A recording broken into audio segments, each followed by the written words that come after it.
ഇന്നലെ ഞാൻ തിരികെ വെച്ച മീനാണ് ഇന്ന് ഞാൻ കറി വെക്കാൻ വേണ്ടി എടുത്തിട്ടുണ്ട്. അത്യാവശ്യം വലിയ മത്തിയാണ് കേട്ടോ. അപ്പോൾ എല്ലാം ഞാനൊന്ന് വെട്ടി വൃത്തിയാക്കി എടുത്തിട്ടുണ്ട്. അപ്പം മത്തി ഇഷ്ടമല്ലാത്തതായിട്ട് ആരും തന്നെ ഉണ്ടാവില്ല. എല്ലാവർക്കും ഒരുപോലെ ഇഷ്ടമുള്ള മീനാണ് ഈ മത്തി എന്ന് പറയുന്നത്. അപ്പം ഞാനിത് കണ്ടിച്ചിട്ട് 2 കഷ്ണങ്ങളാക്കി ഒന്ന് വരഞ്ഞും കൂടി എടുത്തിട്ടുണ്ട് കേട്ടോ. ഇനി ഇത് എങ്ങനെയാണ് കറി വെച്ചതെന്നും കൂടി കാണിച്ചു തരാം. ചട്ടിയിൽ എണ്ണ ചൂടാക്കിയിട്ട് കുറച്ച് കൊച്ചുള്ളി, ചെറിയ കഷ്ണം ഇഞ്ചി, 3-4 വെളുത്തുള്ളി, 2 തക്കാളി, കുരുമുളക്, ഉലുവ എല്ലാം കൂടി ഒന്ന് മൂപ്പിച്ചെടുത്തിട്ട് അതിലേക്ക് മുളക് പൊടി, മല്ലിപ്പൊടി, മഞ്ഞൾപ്പൊടി ഇതും കൂടെ ചേർത്തൊന്ന് ചെറുതീയിലൊന്ന് മൂപ്പിച്ച് കൊടുത്തു.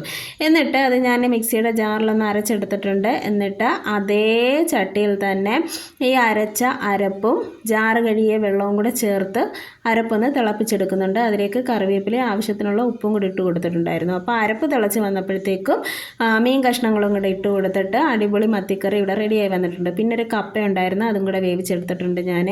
അപ്പോൾ ഈ കപ്പയും മത്തിക്കറിയും കൂടെ അടിപൊളി കോമ്പിനേഷനായിരുന്നു. അപ്പോൾ നല്ല ടേസ്റ്റായിരുന്നു കേട്ടോ.